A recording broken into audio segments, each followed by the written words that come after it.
just a quick reminder on my end before we jump into the main topics. The Based Voter campaign is still live until May 10th. So there's a little over 1 week left. So yes, basically anytime there's a proposal that's votable from Base on chain, don't forget you can mint the NFT after the voting period is over. Right now, I think it's MIP M26, the original one, and then also the resubmission. If you voted for those, you should be eligible.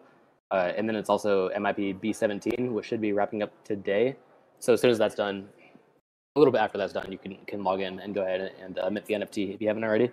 And yeah, that's most of the intro updates I had on my end. And right before we get to our guests, we have an update from our delegate, Coolhorsegirl, if you want to take it over for your update. Yeah, thanks for having me, guys. I'm really excited to be here. Today is like a huge day for Moonwell, both from a DAO perspective and an ecosystem perspective. I've personally watched, a lot of protocols transition from, off-chain DAOs into on-chain DAOs to all the way having a foundation. So this is huge. In case you missed the announcement just a few hours ago, Moonwell launched their foundation today. It's a foundation in the Cayman Islands with the purpose of monitoring, activating, and overseeing the protocol, as well as the Moonwell ecosystem. So that's both Apollo and Moonwell. So I just want to get into maybe a few parts of the blog that was posted and sort of highlight what's really important for the Moonwell community to take out of that blog. But there was a blog that was just posted on the Moonwell Foundation mirror. So it's mirror.xyz/Moonwell Foundation that you guys should definitely have a look at if you haven't had the chance. So I'll pick out a few parts of that blog, and this will probably take just 3 to 5 minutes really quick because it's, super important. So the Moonwell Foundation safeguards the treasury of Moonwell, right, which is 9.5 million USDC and 415 wrap-stake ETH, which is going to be used for continued growth and development of the Moonwell ecosystem. Through that treasury, there's going to be a new grants track. So we already have community grants. In addition, there's going to be foundation grants. I also, on a personal note, super excited for this. There's a lot of sort of grants that are meant to go through the DAO and grants that are more meant for a sort of centralized body. So this is an exciting distinguishment from one from another. Okay, cool. So then what's really important to the Moonwell Foundation is the Guardians, which is sort of an evolution of the past governance guardians, the past break glass guardians, which is now coming together in the Security Council. So the Security Council is made up of 5 members, which I'll speak at the end quickly, but we're going to need to ratify on Monday via snapshot vote. So Security Council, vital role in the security and integrity of the Moonwell ecosystem, right? There's going to be 5 members. Right now, we have Gauntlet, Elliot, who's also on this call. Hey, Elliot, from Solidity Labs. Luke Youngblood from Lunar Labs. X0 Soul, one of Moonwell's core developers. And then me, a longtime Moonwell delegate. Like I said, these members are going to be ratified on a snapshot vote that will go up Monday. So I'll explain a bit more about the Security Council itself now. Like I said, we already had governance guardians that you guys may be familiar with, some of the rules of basically emergency powers if shit hits the fan, frankly, right? So some of these rules are the Security Council is going to be able to pause temporal governance. So if wormholes compromise, they're able to stop further losses. They have this pause governance role, which includes minting, supply, borrowing, and liquidations. Basically, anything you can think of that's pausing protocol functionality to limit, further damage, bad debt accrual, basically just protecting users. It's sort of important to note that in these security councils, which exist for many protocols, it's mostly an emergency powers role. So these security council members aren't taking a, centralized day-to-day role in the DAO. They're more so acting as protectors if all goes wrong, basically. Another important part of Security Council members is they'll be reviewing grant proposals to make sure they align with Moonwell's mission before they move forward in the process. So that's both community grants and foundation grants. So yeah, I think you can read much more in depth about the Security Council itself. But that's going to be, core part of the Moonwell Foundation. And then I'll move on to some of the governance documents. So yeah, for DAOs, which I've learned time and time again, it's really important to have a set of like governing documents that you can sort of hold up to how things are going and to see if it's in line with what was originally intended and the powers given. So some documents just got added to, you can click on them via the blog, and then they're also have been added to the Moonwell docs if you just go to the protocol site. Um, so there's the Moonwell DAO Constitution, the Apollo DAO Constitution, which are affect right both the well holders and MFM holders. So definitely important to review. These are all living documents, which is another important part. So they can be updated through on-chain proposals, right? MIPs. They are meant to lay the rules of the road for DAOs, and they go into pretty great detail about that. So I think they're going to be an important reference point for now and later. We have some Moonwell contributors also contribute to these documents. They weren't created from top down, which is cool. They also lay out some of the foundation's governing documents. So this is memorandum and articles that break that down. They define the foundation purpose, structure, rules, roles, which is cool. And then important for this also, this is sick. If you go to Moonwell's Galaxy page, there's an open mint for an I signed the Moonwell Constitution NFT, which I've already done. Yeah, this is like super cool. We're really encouraging people to go actually read the Constitution. It's a really cool piece of like, I don't want to call it literature, but it's a cool piece of work, just like a testament to the decentralized but organized, I guess, framework that Moon was going with, especially with the launch of this foundation. So yeah, definitely encouraging. Read the docs and then sign the Constitution and go grab your NFT from Moonwell's Galaxy page. Maybe we can put in the link in this Discord as well. And then finally, I'll just add a few other things. Like I said, there's going to be a ratification for WELL and MFM holders on Snapshot to ratify the initial roster of those 5 Security Council members. That's going to be going up Monday. So be on the lookout for that because you want to be protected. I'll also say this launch of the foundation is a super good time to get involved with Moonwell to a greater degree if you haven't been already. I think these sort of like launch events tend to generate a lot of hype, but also it's a great time for people who've like been sort of lurking or like wanted to get involved to actually do so. There's links at the end of that blog post that I'm referring to nominate yourself as a Moonwell delegate.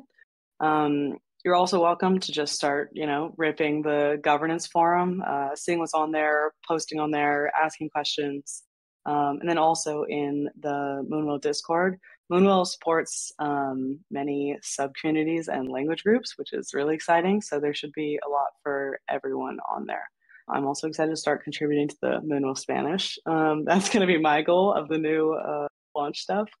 And finally, feel free to reach out to me if you have any questions about getting involved or the Constitution itself or the role of a foundation or just want to chat anything governance, whether it pertains directly to Moonwell or just about greater crypto ethos and governance. I'm super, super excited for the launch of this foundation. This is a huge step in the right direction for many, many reasons, right? You can think of legal, decentralization, and the ethos of Moonwell that I love so much, organized decentralization. But yeah, I appreciate you guys having me up here. And again, happy to answer any questions in the DMs or on Twitter. I'll see you guys soon, but go Moonwell. All right, thanks. Yeah, getting the foundation set up, I think, has been the culmination of many months of work, to my knowledge. So it's great to see this get announced and get rolled out. So yeah, I'd really recommend checking out the mirror post as well. And really quickly, Sai, if you want to raise your hands, I'll go ahead and let you speak as well. We'll go ahead and move on to our guests here. And I think we might have to make this call a little bit quicker than usual. I think both of our guests have time cut off. So we're going to be joined by both Sai from Gauntlet and Elliot from Solidity Labs once more. So we're going to start with Sai, and then we'll quickly get to Elliot as well. So yeah, if we just want to quickly recap these, you can take it away, Sai. Awesome. Thanks a lot. So I'm just going to skim through some of the monthly retirement recommendations we've made. As always, I'm going to start from Moon River because that's like the easier one to just get things rolling. So on the Moon River side, there's a lot of crunch and liquidity that we see on Moon River in general. So we're taking quite a conservative stance and therefore recommended quite conservative parameters just to kind of de-risk the protocol and keep a watch on if there's like any movements that further degrade liquidity or if it improves. So we've kind of increased reserve factors across all the assets just to keep the protocol safe, keep that revenue coming as from reserves into the reserves, and we kind of reduce collateral factor for fracs from 53% to 50. Again, kind of being pretty conservative across all assets. Similarly, with borrow cap, reduced it from 270K for fracs to 200K, and overall kind of increased the IR parameters for XEKSM, just to kind of make sure that there's no high utilization, and reduced the IR curves for fracs because I think, we observed some long outstanding debt positions, and we don't want like interest accruing to these positions. So kind of de-risking that aspect as well. For Moonbeam, again, a bit of a conservative stance, but not as much as Moon River. We lowered caps for wormhole assets, specifically USDC this time from 2.4 million to 1.8. Again, bumped up the reserve factors for all stable coins on Moonbeam, which is XEUSDT, XEUSDC, USDC wormhole from 25% to 30, and reduced collateral factors for all wormhole assets in general. And with respect to the IR curve recommendations, we've reduced the kink across all stable coins from 80% to 75, and increased slope 1, which is the slope before assets reach the kink. So what we're trying to do here is reduce utilization, try to keep it to 75% instead of the 80% previously, and kind of really disincentivize any growth beyond that 75% mark. So we're basically kind of bounding the utilization closer to the kink here. So yeah, that's basically the recommendations we've made for all stablecoins on Moonbeam. This is again backed by decreasing liquidity, reduction in circulating supply for USDT and USDC. So again, super conservative stance. For base, however, we kind of wanted to spruce up the LSD markets a little more. So what we did here is reduce the kink from 45% to 35%, which is kind of, you might assume like, why would we want to do that? This is to kind of bump up the borrow caps. So, it's like a risk off, but a risk on measure where we increase the borrow caps, kind of drive more supply, borrow demand, but at the same time, keeping mindful of the liquidity out on base chain. We want to have the utilization quite close to 35% of the total supply. So we're being, really mindful of just the liquidity in general, but at the same time, we're trying to incentivize or create more borrowing demand for base. So increased borrow caps for all LSTs across base and kind of reduced kink for all LSTs on base. Apart from that, we reduced supply caps for USD-based coin, just in line with moving more of the assets to native USDC. And we made an arrow asset listing analysis, and since that has been passed with 100% votes for the proposal, we've decided to increase the collateral factor from initially 0, which is how we start, to 65%. So we're kind of prepping this market to be ready and get it going. So Arrow's collateral factor has been increased to 65. This is again backed by just the daily log returns. Over the last 60 days, we expected the lowest it has gone is 26.6. So we would expect 75% collateral factor to be ideal, but again, we're being a little more careful. So we kind of decreased it to 65, provide some additional buffer.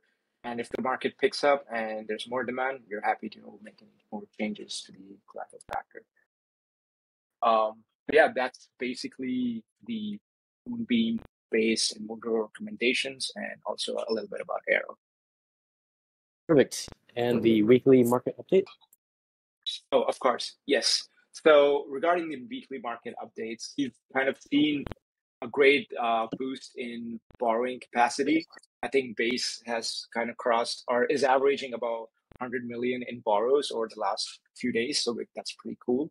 We're also kind of seeing great analyzed reserve growth, analyzed interest growth, super awesome active activity on base. The active addresses are pretty much up and to the right across. I think right now they are close to like 45, 50-ish thousand active users. Which is super cool. USDC supply has gone pretty up high as well. I think about 14 to 15% since some of the incentives have been kicked out. So this is again with respect to the last incentives, I think like a month ago. It's definitely grown a lot longer, a lot more than if you compare it 60 days ago. So it's exponential growth on the supply side as well. Utilizations, as we've all actively been monitoring, have been pretty stable and closer to the king as we would want it.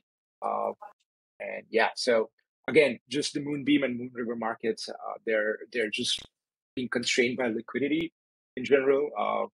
I think there's still a good portion of the revenue, not as much as base, but yeah, they're still growing in some ways or the other. Yep, I can just brush up on Arrow as well. Kind of touched up on it in our monthly recs, but so we've done like a thorough analysis on Arrow. We set a supply cap of about 6 million Arrow tokens. At the time of writing, it was about $10 million, but I'm sure that has changed with the market conditions. We've set protocol C share to 3%, which is pretty much standard across all assets on base chain. And the IR recommendations is pretty similar to what we used for, say, LSTs before the latest recommendation. So we wanted to basically set it to default IR curves, which is like 45% king, a moderate slope 1 and slope 2, and then see how that market reacts and grows. So yeah, that's basically summarizing our Arrow recommendations. I'm happy to answer any questions. Awesome. Thank you for that, Sai, and it's a pretty exciting time to be a part of the Moonwell community with all of these foundation being created, and base continuing to grow and adding Arrow as collateral. A lot of fun stuff. Today on my update, we're going to be talking about the safety module upgrade, as well as the culmination of the liquidity bolstering proposals that were a result of MIP M16 and M22. But yeah, I guess we can, from a high level, we can discuss the safety module first. So on base, the safety module has been activated following the ratification of MIP B16. And what this does is it sets the reward speeds, and it funded the safety module on base with, I believe it was close to 14 million or 12 million well, and the rate at which that's paid out is around 0.89 well per second, divided equally among all of the stakers in the protocol. And so this is just really great because for users that want to secure the base instance of the protocol, they can go ahead and stake their well and receive well rewards. So there's an incentive to backstop the protocol. And then the other really great thing is now this staked well, the safety module, is allowed to participate in governance from base. So when a proposal is created on Moonbeam, that proposal ID is actually broadcast over to base, and then on base, the vote collection contract allows you to vote with your well and with your staked well. And there's actually nothing required of users in order to cast these votes, because or to actually to delegate. Normally with well, you would have to delegate your voting power to yourself or to a delegate that you would like to be able to vote on your behalf. But with a safety module, you don't need any of that. It'll just auto delegate, which is really great. So this proposal passed, yeah, early April 9th.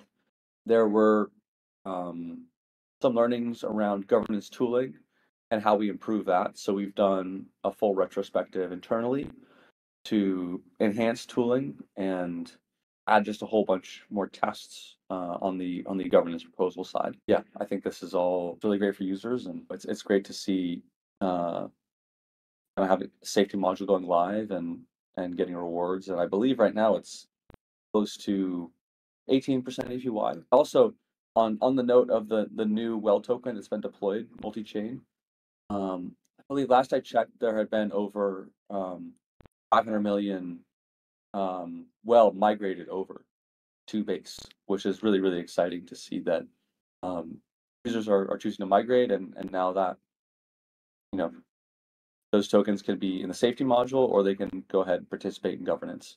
So yeah, and I guess we'll go on to the Frax and Nomad. So I want to first say just a huge thank you to everyone, Moonwell users and community that has been impacted by this. I'm sure it must have been really hard to essentially just kind of sit tight while you're essentially, it's just a difficult situation. And now that we had two MIPS to reallocate the Nomad collateral or to enhance the market liquidity. So the first was MIP M16.